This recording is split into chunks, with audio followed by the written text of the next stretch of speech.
The Chicago Bears have an absolutely essential player that just came into camp, absolutely jacked.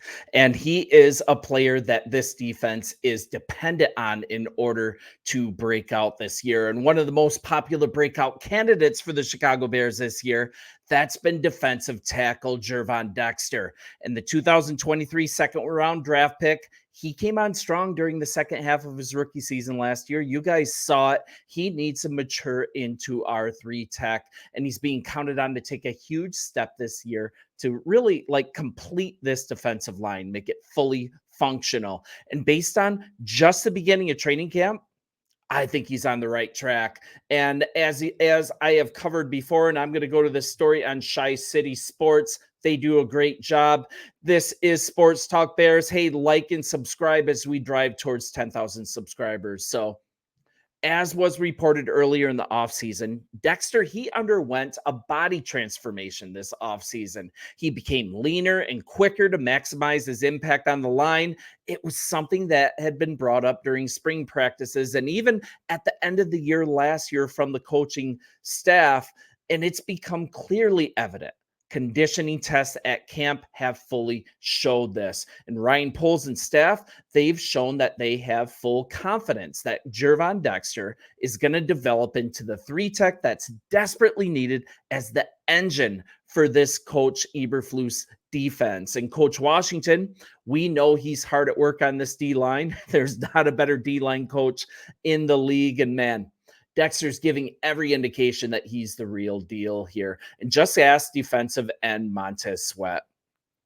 He did the conditioning tests with the defensive ends. And this is him telling reporters this just the other day. When he was in that positional meeting, they put a picture of him in a little beach suit. He had the shirt off and all that type of stuff. So yeah, he definitely made a transformation with his body. But I mean, I always expect big things out of Gervon. He's just waiting to blow up. And here's the thing about him doing conditioning tests with the defensive ends.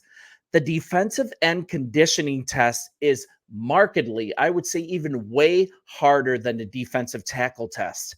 Gervon Dexter, he put himself into that position group and he actually passed the defensive end conditioning test with flying colors. So, man, that's good news. And that's not easy to do. It's a testament to how much Dexter has done with his body this offseason.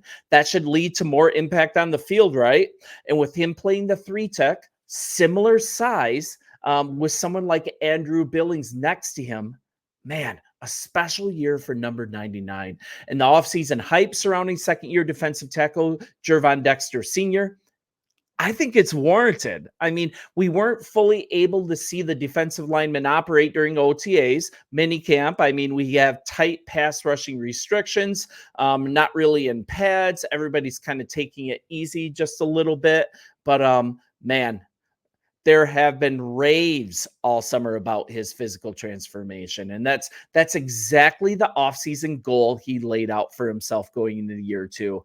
Finally seeing it pay off on the practice field. And between the 2 days of practice that I'm covering, 2 pass deflections against the team's rookie quarterback, Caleb Williams, from the line of scrimmage. And we've seen a lot of highlights of Caleb Williams catching it and then catching his own pass and then running with it. But we don't cover enough that deflection, that was from Dexter. And that's just really a cool thing. So I'd say if Dexter can continue developing into the monster three tech that I believe that he is, this front can play at an even higher level in 2024. And the sky might be the limit. Also, this is kind of a continuation of what was happening previously in the offseason. He came into OTAs absolutely jacked. Coach Flus, he definitely noticed, and he said so during his press conference, and this is back before OTAs began. So this is not a fully new thing, but he's taken how he showed up at OTAs, and he's kind of put a cherry on it and kept going. And what a transformation, man. And I'll just put this from Coach Flus. I noticed the body composition first. Dexter was really good. He changed his body in the time he was off. He's quicker. He's leaner. And you guys know we're depending on him being our three tech. It looks like he has done absolutely everything that's been asked of him. Listening to what Coach Flus preached for his defenders at the end of the year. And we're talking about a player also This isn't a new knock on him. He had a big knock on him coming into the draft last year.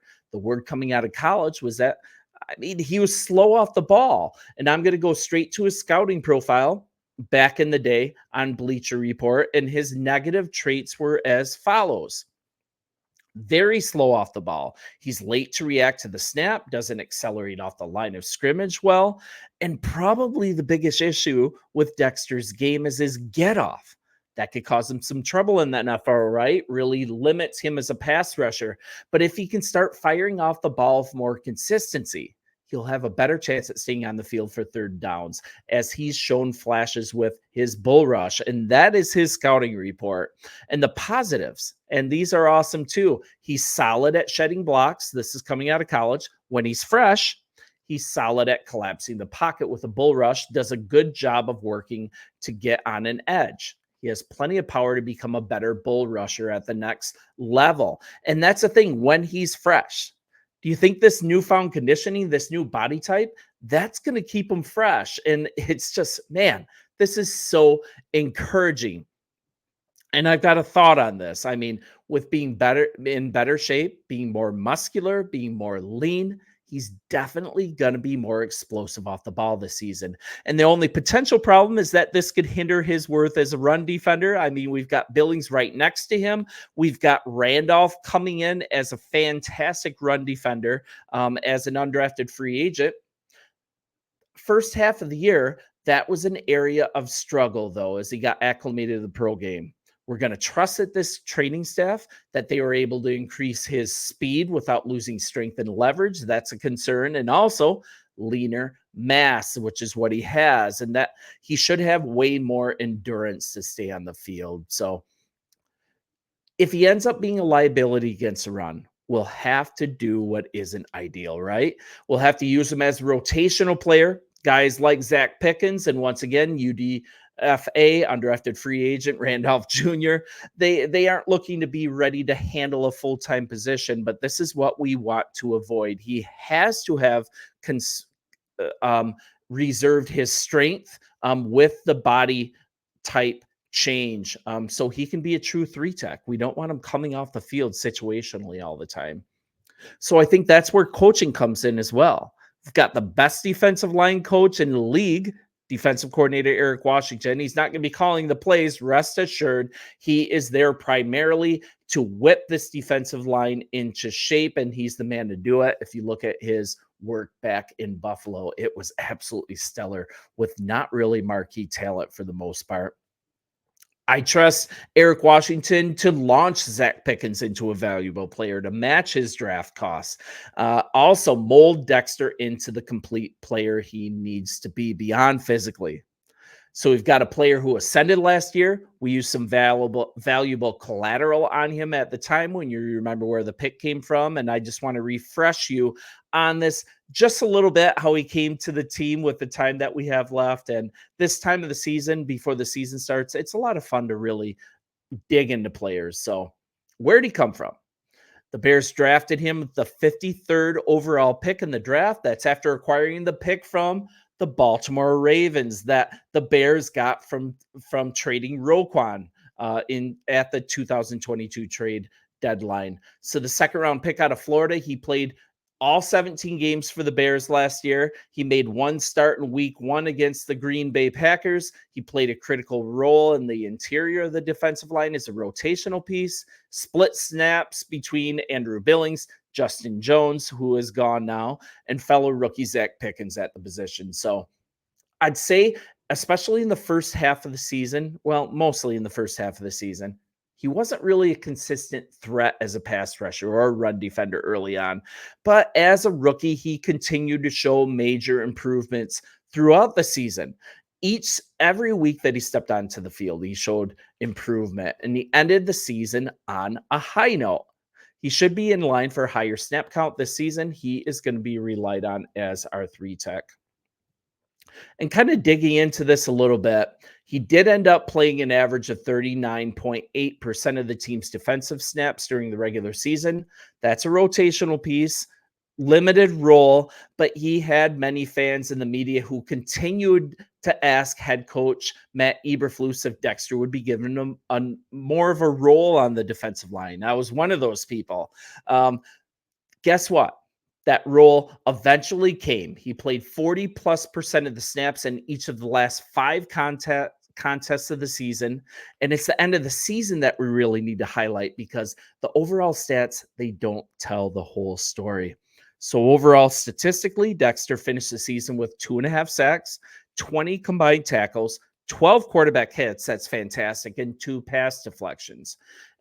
According to PFF, this is very telling to what he can be as a player. Dexter's 11.9 pass rush win percentage. That's fantastic. That ranked 3rd amongst rookie interior defensive linemen, and that actually only trailed Philadelphia Eagles Jalen Carter and LA Rams Kobe Turner. I mean, that is good company. Each of these guys were finalists for the 2023 Defensive Rookie of the Year award that ended up in Houston.